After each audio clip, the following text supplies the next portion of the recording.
مزیدار پھل۔ ایک نیک دل بادشاہ نے ایک یتیم، غریب اور بے آسرا لڑکے کو اپنے محل میں پناہ دے رکھی تھی۔ بادشاہ کی عادت تھی کہ جب بھی اس کے سامنے کوئی کھانے پینے کی لذیذ چیز پیش کی جاتی، وہ پہلے اس لڑکے کو کھانے کے لیے دیتا، پھر خود کھاتا۔ یہ سلسلہ کافی عرصے تک یوں ہی چلتا رہا۔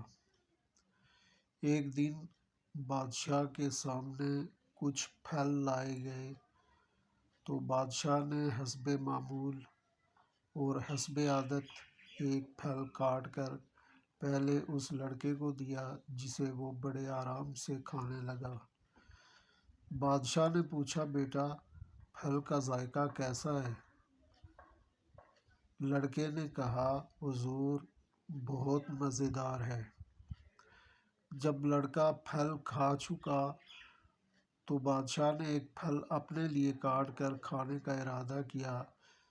جیسے ہی اس نے وہ پھل اپنے منہ میں رکھا، فوراً باہر تھوک دیا۔ توبہ توبہ، اتنا کڑوا! بادشاہ کے منہ سے بے ساختہ نکلا۔ تم تو کہتے تھے بڑا مزیدار پھل ہے، لیکن یہ تو بہت کڑوا ہے۔ بادشاہ نے حیرت اور افسوس سے لڑکے کی طرف دیکھتے ہوئے پوچھا۔ لڑکے نے بڑا تاریخی جواب دیا۔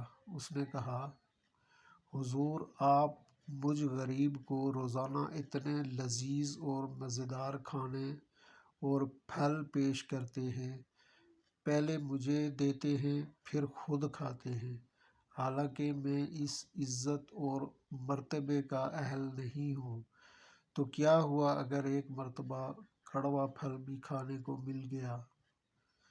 میں تو اسے بھی آپ کا احسان سمجھ کر کھا گیا۔ ذرا ہم اپنا محاسبہ کریں کہ ہم پر اللہ تعالیٰ کی نعمتوں کا احسان ہے۔ ہم ہر لمحہ ان سے فیضیاب ہوتے ہیں، لیکن اگر کبھی خدا نخواستہ ہمارے اوپر ان نعمتوں کی بابت آزمائش آ جائے تو کیا ہم بھی اسے اللہ کا احسان سمجھ کر برداشت کریں گے، یا پھر گلے شکووں سے کفر کی حد تک پہنچ جائیں گے؟